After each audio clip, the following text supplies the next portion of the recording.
जय माता दी दोस्तों, आप सभी का स्वागत है हमारे YouTube चैनल में। आज की इस वीडियो में हम बात करेंगे 28 अगस्त से 3 सितंबर 2023 के कन्या राशिफल के बारे में। कन्या राशि के लोगों के लिए यह सप्ताह कैसा रहेगा, इस सप्ताह में कौन ग्रह कहां स्थित होगा और किस भाव पर दृष्टि डालेगा और आपके जीवन को किस तरह से प्रभावित करेगा। ग्रहों के प्रभाव से आपके व्यापार, व्यवसाय, नौकरी, शिक्षा, स्वास्थ्य, पारिवारिक जीवन, प्रेम जीवन और दाम्पत्य जीवन पर क्या असर पड़ेगा, जानेंगे सभी बातों के बारे में।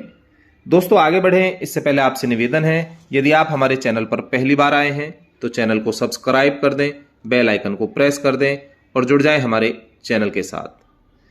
दोस्तों सप्ताह की शुरुआत बेहद खास होगी क्योंकि 28 अगस्त को सावन का आखिरी प्रदोष व्रत होगा और इस दिन सावन का आखिरी सोमवार भी होगा, जो कि भगवान शिव को समर्पित होता है। वैसे तो पूरा सावन का ही महीना भगवान शिव का प्रिय होता है और सावन के महीने में सोमवार के दिन प्रदोष व्रत का होना बहुत शुभ और लाभदायी होता है। ऐसे में इस दिन 5 शुभ योग भी बन रहे हैं, जिससे शिव भक्तों को कई गुना फल की प्राप्ति होगी। सावन का आखिरी प्रदोष व्रत सोम प्रदोष व्रत होगा। इस दिन सावन का अंतिम सोमवार होगा। आयुष्मान योग, सौभाग्य योग, सर्वार्थ सिद्धि योग और रवि योग का शुभ संयोग बनेगा। साथ ही इस दिन त्रिपुष्कर योग बनेगा। तो प्रदोष शिव पूजा सौभाग्य योग में होगी और प्रदोष व्रत सभी प्रकार के दोषों को दूर करता है, तो ऐसे में आपकी मनोकामनाएं पूर्ण होंगी। त्रयोदशी तिथि में देवों के देव महादेव की पूजा सूर्यास्त के बाद करने का विधान है। इस दिन सावन सोमवार और प्रदोष व्रत का संयोग है, इसलिए रुद्राभिषेक के लिए यह दिन बहुत उत्तम साबित होगा। सावन के सभी प्रदोष व्रत काफी खास होते हैं।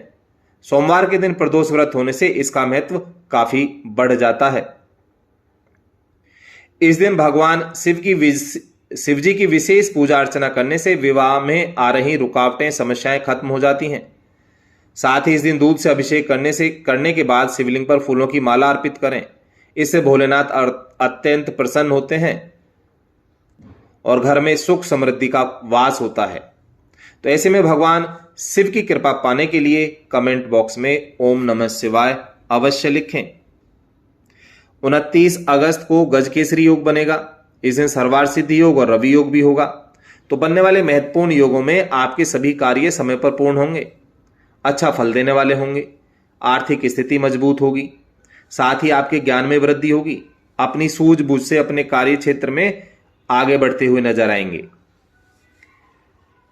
30 और 31 अगस्त को लेकर लोगों में असमंजस की स्थिति बनी हुई है, क्योंकि सावन माह की बड़ी पूर्णिमा तिथि है और बड़ी पूर्णिमा को लेकर लोगों में असमंजस की स्थिति बनी हुई है। साथ ही इस दिन रक्षाबंधन का त्योहार भी मनाया जाता है। इसे श्रावण पूर्णिमा के नाम से भी जाना जाता है। इस दिन भगवान विष्णु के साथ साथ भगवान शिव की कृपा भी प्राप्त होती है। पंचांग के अनुसार सावन शुक्ल पक्ष की पूर्णिमा तिथि की शुरुआत 30 अगस्त को दोपहर 12:27 पर होगी और अगले दिन 31 अगस्त को सुबह 8:35 तक रहेगी। पूर्णिमा तिथि में शाम की पूजा का विशेष महत्व होता है, इसीलिए 30 अगस्त को ही पूर्णिमा तिथि का व्रत रखा जाएगा। इस दिन पवित्र नदियों में स्नान करने से व्यक्ति की सभी मनोकामनाएं पूर्ण होती हैं। इस दिन पितरों के लिए तर्पण किया जाता है और पितरों का आशीर्वाद भी प्राप्त होता है। तो इस प्रकार रक्षाबंधन भी 30 अगस्त को मनाया जाएगा। लेकिन पूरे दिन भद्रा होने से रात में रक्षा सूत्र बांधने का मुहूर्त रहेगा। 30 अगस्त की सुबह पूर्णिमा तिथि शुरू होते ही भद्रा भी शुरू हो जाएगा, जो कि रात में 8:50 तक रहेगा। तो रक्षाबंधन पर भद्रा योग में रक्षा सूत्र नहीं बांधा जाता है। तो 30 अगस्त की रात में 8:50 से 31 अगस्त की सुबह 7:35 तक रक्षा सूत्र बांध सकते हैं। जैसे ही सितंबर का महीना शुरू होगा तो 2 सितंबर को कजरी तीज होगी, जो कि महिलाओं का पर्व है, और 3 सितंबर को संकष्टी चतुर्थी होगी। हर वर्ष भाद्रपद माह के कृष्ण पक्ष की चतुर्थी को हैरंब संकष्टी चतुर्थी मनाई जाती है। तो इस बार यह 3 सितंबर को मनाई जाएगी। इस दिन विधि विधान से भगवान गणेश की पूजा उपासना की जाती है। साथ ही उनके निमित्त व्रत उपवास भी रखा जाता है। और ऐसा कहा जाता है कि भगवान गणेश की पूजा करने से घर में सुख समृद्धि का वास होता है, खुशहाली का आगमन होता है और सभी संकट कष्ट दूर होते हैं। और हेरंब संकष्टी चतुर्थी पर चंद्र दर्शन का समय शाम 8:57 पर होगा।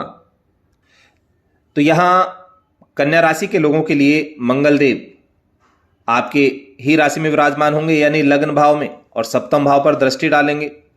बुध आपके 12वें भाव में वक्री अवस्था में होंगे, जहां सूर्यदेव भी विराजमान है, यानी आपके 12वें भाव में वक्री बुध की युति सूर्य के साथ होगी, बुधादित्य योग बनेगा। गुरु आपके अष्टम भाव में सक्रिय हैं और गुरु के साथ राहु भी आपके अष्टम भाव में है। तो ऐसे में ये आपके स्वास्थ्य को प्रभावित करेंगे, साथ ही आपके खर्चे को भी बढ़ाएंगे। शुक्रदेव आपके लाभ भाव में है, जो आपके लिए लाभ के नए नए द्वार खोलेंगे। और शुक्र की दृष्टि यहां आपके पंचम भाव पर है, जो कि प्रेम और सुख के कारक ग्रह हैं।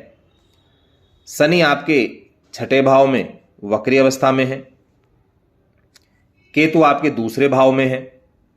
तो ऐसे में कन्या राशि के लोगों के लिए यह सप्ताह पिछले सप्ताहों से खास होगा और ज्यादा शुभ फल की प्राप्ति होगी। इस सप्ताह आपके सोचे हुए कार्य समय पर पूरे होंगे और आपको जीवन के प्रत्येक क्षेत्र में मनचाही सफलता प्राप्त होगी, जिससे आपको अच्छा लाभ प्राप्त होगा, यानी आर्थिक स्थिति मजबूत होगी। परीक्षा प्रतियोगिता की तैयारी में जुटे छात्रों को इस सप्ताह की शुरुआत में कोई बड़ी खुशखबरी मिलने के संकेत हैं। विदेश में कैरियर बनाना या कारोबार करने की दिशा में आ रही बड़ी अड़चनें समस्याएं खत्म होंगी। इस दौरान व्यवसाय को आगे बढ़ाने के लिए आप लंबी दूरी की यात्रा पर भी जा सकते हैं। यात्रा सुखद होगी और लाभदायी भी होगी। सप्ताह के मध्य में सत्ता सरकार से जुड़े किसी प्रभावी व्यक्ति की मदद से लंबे समय से अटका हुआ कार्य पूर्ण होगा। व्यक्ति विशेष की मदद से किसी लाभकारी योजना से जुड़ने का अवसर भी मिलेगा।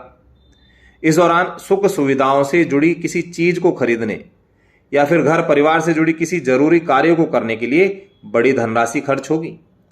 सप्ताह के उत्तरार्ध में आपको मौसम से संबंधित कोई बीमारी हो सकती है, इसीलिए थोड़ा सा स्वास्थ्य के प्रति सावधान रहना होगा।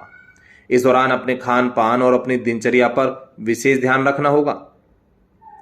प्रेम संबंध की दृष्टि से यह सप्ताह आपके लिए अनुकूल होगा। लव पार्टनर के साथ आपके रिश्ते मधुर होंगे और अच्छा समय व्यतीत करेंगे। जो लोग शादीशुदा हैं वो अपने जीवन साथी के साथ सुखद पल बिताएंगे। आपसी रिश्ते भी मधुर होंगे और यह सप्ताह आपके लिए सकारात्मक परिणाम लेकर आएगा, क्योंकि इस दौरान अचानक आपको कोई शुभ समाचार मिलेगा, जिससे घर परिवार में खुशी का माहौल होगा। तो ऐसे में अच्छे परिणाम प्राप्त करने के लिए गणेश चालीसा का पाठ करें, जरूरतमंद लोगों को दान पुण्य करें। तो दोस्तों, ऐसी जानकारी लेने के लिए हमारे चैनल से जुड़े रहें।